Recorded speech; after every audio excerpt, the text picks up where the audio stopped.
प्रदोष के दिन प्रदोष काल में लगाया गया दीप, प्रज्वलित करा गया दीप 5 स्थान पर फल देता है। प्रदोष के दिन प्रदोष काल में लगाया गया दीपक 5 स्थान पर फल देता है। पहला स्थान, अगर हमको या हमारे परिवार में किसी को काल सर्प दोष है तो हमारा प्रदोष का लगाया गया दीपक कहीं पूजन मत कराओ, वो दीप जलाने से ही काल सर्प दोष समाप्त होता चलेगा। दूसरा स्थान, पितृदोष। अगर किसी ने कह दिया कि तेरे घर में पितृदोष है, तेरे घर में, कई लोग बता देते हैं कि तुम्हारे घर में, कई माताएं पूछती हैं मेरे घर में बेटा नहीं, मेरे घर में 3 बेटी हो गई, 4 बेटी हो गई, 5 बेटी हो गई, बेटा नहीं है, बेटा नहीं, तो किसी ने कह दिया पितृदोष है।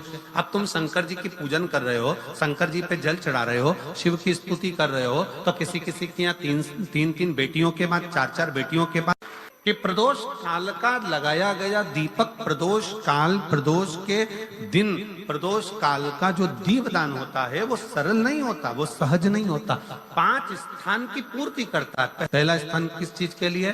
काल सर्प दोष के लिए। दूसरा पितृदोष। कैसा भी तुम्हें कोई पितृदोष बता दे, कितना भी तुमसे कोई कह दे कि तेरे घर में पितृ का दोष है, तेरे घर में ये दोष है, अगर आप प्रदोष के दिन, प्रदोष काल में, अर्थात सूर्य अस्त के समय के 2:45 तक का जो समय होता है, 2 घंटे के समय का, उसके अंतर्गत अगर आप प्रदोष काल के समय में भगवान शंकर को दीप लगाने के लिए अगर पहुंचे हो तो वो आपको फल देगा ही, पितृ दोष का निवारण होगा ही, चाहे तुम कुछ करो चाहे मत करो, वो पितृ की शांति करा दे। दूसरे नंबर पर है पितृदोष। तीसरे नंबर पर है वास्तु दोष। हमारे घर का, अब एक बहुत सावधानी से श्रवण करने वाला विषय है, वंश की वृद्धि नहीं है। 30 वर्ष शादी के हो गए, 40 वर्ष शादी के हो गए और औलाद है ही नहीं। डॉक्टर ने भी हाथ नीचे कर दिए, टेस्ट पे भी करवाया, IVF करवाया, सब कुछ तुमने करवा लिया, तो भी औलाद नहीं है। तब आखिरी में एक काम चालू करो, प्रदोष का दिन दोनों पति पत्नी व्रत चालू कर दो प्रदोष का, और प्रदोष काल में शाम के समय जाकर एक ही दिए में 2 लंबी बाती जानते हो ना, रुई की लंबी कपास की बाती 2, और दोनों बाती एक ही दिए में रखकर पति पत्नी दोनों उसको प्रज्वलित करना प्रारंभ करें, बाबा संतान देकर ही रहेगा, औलाद आएगी ही। दीप की जो बाती में अंतर आ जाता है, एक गोल बाती में और लंबी बाती में अंतर आता है, बहुत अंतर आता है। पितरों के लिए गोल बाती का प्रयोग बहुत कम होता है हमारा, देवी जी के लिए, माता रानी के लिए, जगत जननी के लिए गोल बाती का प्रयोग बहुत कम होता है हमारा, ध्यान रखिएगा। एक पितृ के लिए, एक जगत जननी जगदम्बा दुर्गा भवानी के लिए गोल बाती का प्रयोग कम होता है, लंबी बाती का प्रयोग ज्यादा होता है। क्यों? क्योंकि हमारे घर की कुल देवी और हमारे घर के पितर हमारे वंश की वृद्धि करें, इसलिए लंबी बाती रखी जाती है, जिससे हमारा वंश बहुत लंबा चले, बहुत उन्नति की ओर बढ़े, इसलिए लंबी बाती का प्रयोग किया। शिव महापुराण की कथा कहती है 5 जगह पर हमारा जलाया गया एक दीप जो प्रदोष के दिन प्रदोष काल में लगाया जाता है, 5 जगह पर भारी पड़ता है। पहले नंबर पर जम के बोलते जाओ, काल सर्प दोष। दूसरे नंबर पर पितृदोष। तीसरे नंबर पर घर का वास्तु दोष। हमारे घर में कितना भी वास्तु दोष है, कोई ने कह दिया यहाँ बाथरूम नहीं बनना थी, यहाँ पर शौचालय नहीं बनना था, यहाँ सीढ़ी नहीं बनना थी, वो सीढ़ी वहां बनना थी, ये सीढ़ी वहां बनना थी।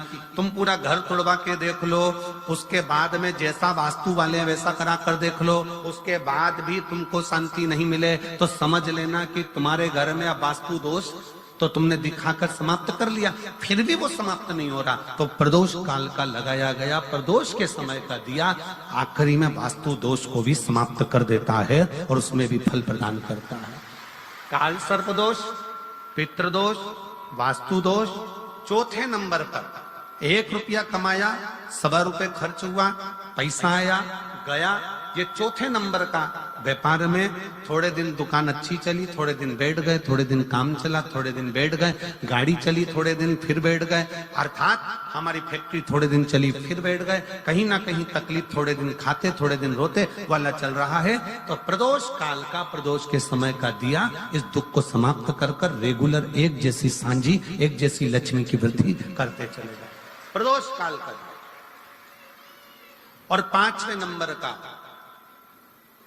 प्रदोष काल का दिया, प्रदोष समय का दिया 5वें नंबर पर रोग का निवारण का, रोग निवारण।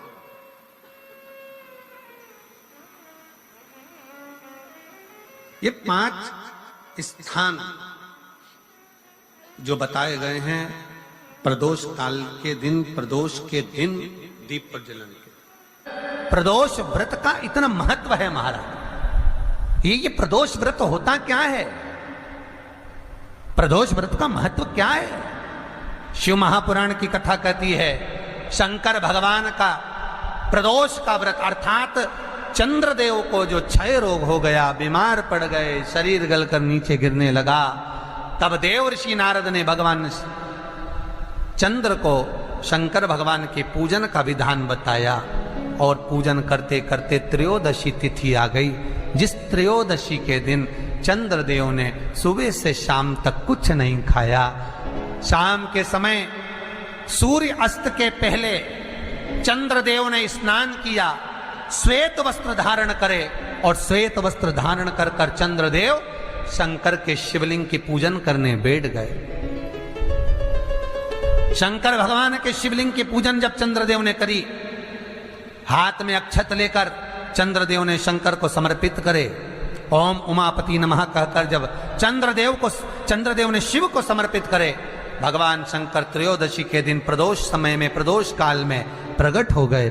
और प्रकट होकर बोले, ऐ चंद्र, तुमने आज मेरा अनुरोधन किया है, आज मेरा स्मरण किया है, जाओ आज त्रयोदशी के दिन प्रदोष काल में मैं तुम्हारे शरीर को स्वस्थ करता हूं। तब से ये प्रदोष व्रत प्रारंभ हुआ है महाराज। किसने करा है प्रदोष व्रत? भगवान विष्णु ने करा था। जब घोड़े का मुंह लगा, हयग्रीव अवतार, लक्ष्मी जी हंस दी थी तो घोड़े का मुंह भगवान विष्णु का लगा, तब भगवान विष्णु ने प्रदोष व्रत करा था। भगवान विष्णु प्रदोष व्रत 11, 26 अवश्य करना चाहिए। या तो 11 करो या 26 करो, करना चाहिए। प्रदोष कोई साधारण सा व्रत नहीं है। प्रदोष कोई निम्नता व्रत नहीं है, सहजता का। एक एक प्रदोष का महत्व शास्त्र वर्णन करता, शिव महापुराण कहती है एक एक प्रदोष का महत्व, एक एक प्रदोष। सोमवार की अगर प्रदोष पड़ती है, बहुत ध्यान से सुनना महाराज, सोमवार की प्रदोष पड़ती है तो शंकर भगवान कैलाश पर निवास करते हैं। मंगलवार की प्रदोष पड़ती है तो शिव काशी में निवास करते हैं। बुधवार की प्रदोष पड़ती है तो शिव रजत भवन में निवास करते हैं। गुरुवार की प्रदोष पड़ती है तो शिव गंगा के स्थल पर निवास करते हैं। शुक्रवार की अगर प्रदोष पड़ती है तो शिव नीलकंठ पर विराजमान होते हैं। शनिवार की अगर प्रदोष पड़ती है तो शिव शमी के वृक्ष के नीचे रहते हैं। और रविवार की जब प्रदोष पड़ती है तो शिव बेलपत्र के पेड़ के नीचे निवास करते हैं। महाराज, ये एकादशी शंकर से कह रही है कि आपका स्थान ये नहीं कि आप कैलाश पर मिले, उस वार को, उस तिथि के दिन, उस अनुकूल।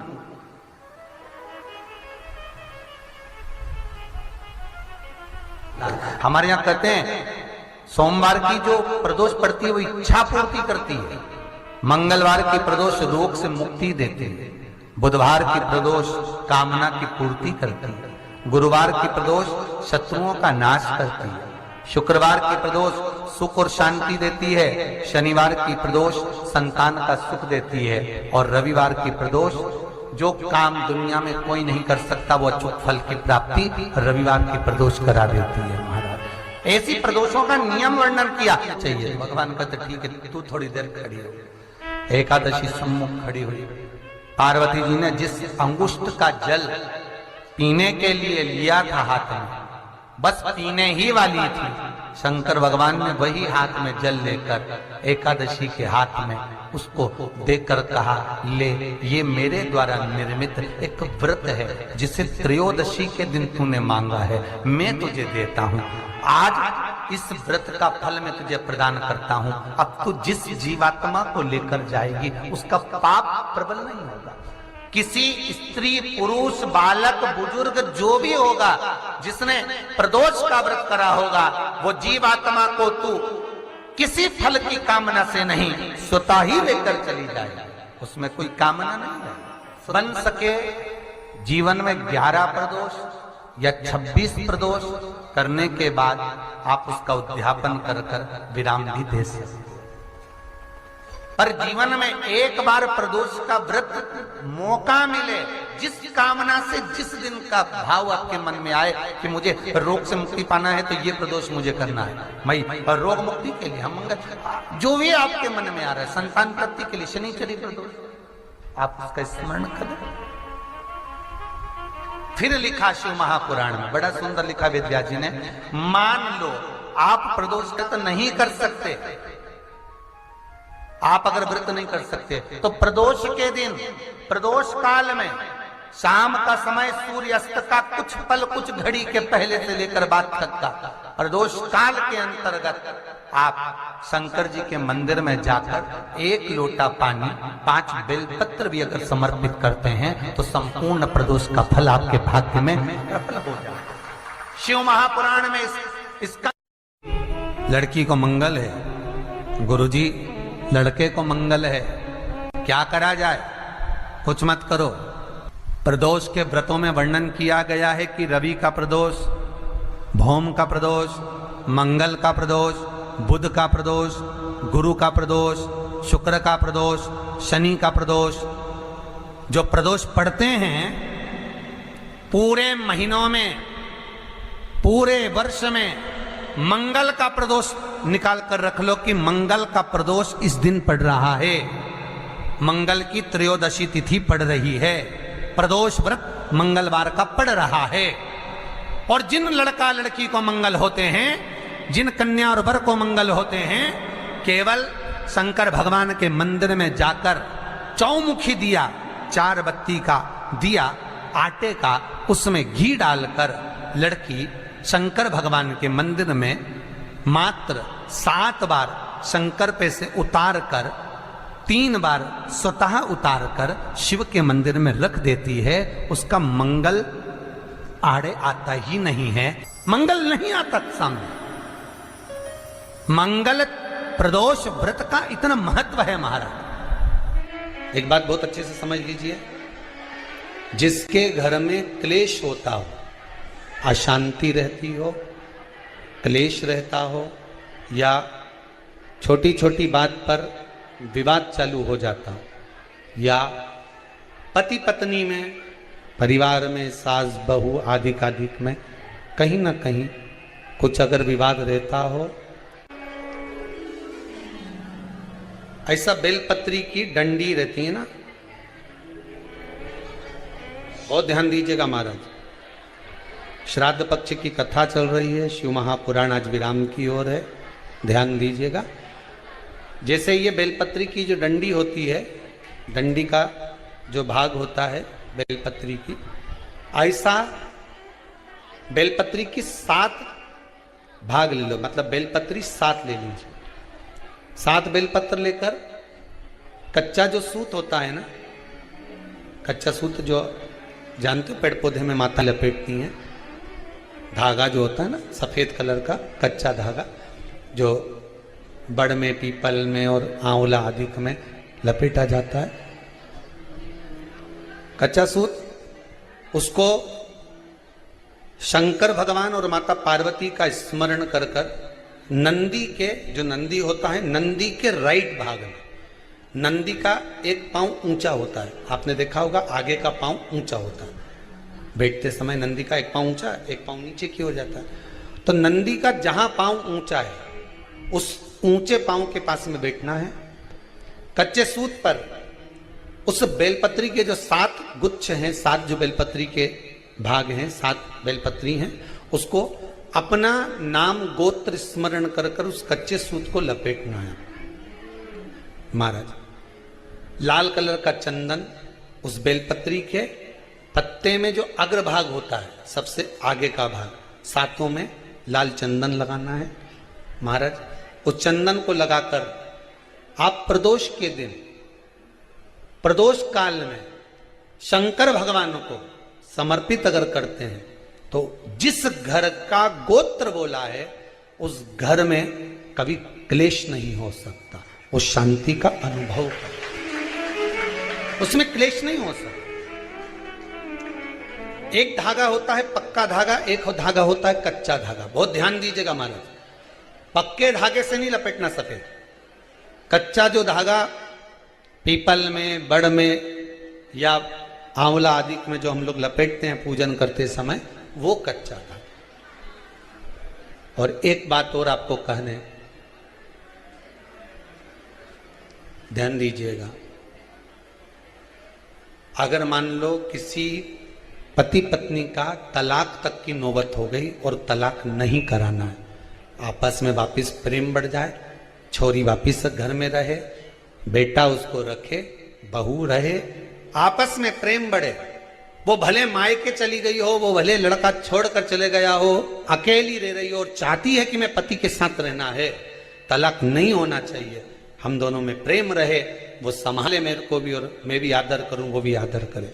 तो मेरा निवेदन है, कच्चा जो सूत होता है, कच्चा जो धागा होता है, नंदी के ठीक पीछे बैठकर कोई साथ में आपके परिवार का कोई व्यक्ति चले जाए और हस्तकमल को, जिसको अपने परिवार में वापिस रहना है, उस स्त्री हो या पुरुष हो, दोनों में से कोई भी नंदी के पीछे बैठकर सोमवार की जिस दिन अष्टमी पड़े उस दिन नंदी के पीछे बैठकर हाथ को ऐसा बंद करना है, हाथ में एक बेलपत्री रखना है सीधी सीधी, बंद कर कर 7 बार उस हाथ पर कच्चा सूत लपेट देना है, उस सूत को वापस निकाल लेना है, बेलपत्री के साथ, बेलपत्री के साथ में, और बेलपत्री को तो अपने पास में रखना। सबसे पहले माता पार्वती का जो हस्तकमल ऐसा होता है शिव मंदिर में, उस हस्तकमल में वो सूत जो आपके हाथ से निकला है वो उसमें डाल देना है, माँ जगत जननी से प्रार्थना कर कर, और जो बेलपत्री आपने संबंध को जोड़ने के लिए अपने हाथ में ली है वो शंकर भगवान के कटी भाग में, फिर निवेदन करूंगा कटी भाग को समझ लीजिए। ये शिवलिंग रखा है, जहां पर शंकर भगवान का शिवलिंग, माता पार्वती जी के हस्त कमल पर जो शिवलिंग रखा है, ये भाग कटी भाग कहलाता है। इस जगह पर जहां शंकर और पार्वती का मिलन हुआ है, उस जगह पर उस बेलपत्री को रख देना। महाराज ज्यादा से ज्यादा 3-4 महीने लगते हैं, दोनों में वापिस प्रेम बढ़ जाता है, दोनों एक हो जाते हैं। तलाक तक बात चल भी रही हो तो तलाक समाप्त हो जाता है, प्रेम, करुणा, आसक्ति, स्नेह बढ़ जाता है। संबंध टूटने की कतार पर एक बार माता पार्वती को समर्पित तो करो अपना संबंध कि मां अब तुझे नहीं भाना। माना मैंने अपशब्द कह दिया होगा, माना मेरी गलती होगी, थोड़ी गलती उनकी भी होगी, पर दोनों की गलती है मां, अब इस संबंध को तुझे निभाना। जब कच्चा सूत माता के हाथ में रखो तब माता को विनती करना, इस संबंध की डोरी अब तेरे को दे दी। दीन बंधु दीनानाथ मेरी डोरी तेरे, अब ये डोरी मैंने तुमको दे दी है, अब ये संबंध आपको निभाना है, अब ये संबंध मेरा। एक प्रयोग जरूर कर कर देखना, जिस दिन घर में क्लेश हो रहा हो, भाइयों में आपस में झगड़ा हो रहा हो, देवरानी जेठानी में झगड़ा हो रहा हो, सास बहू में झगड़ा हो रहा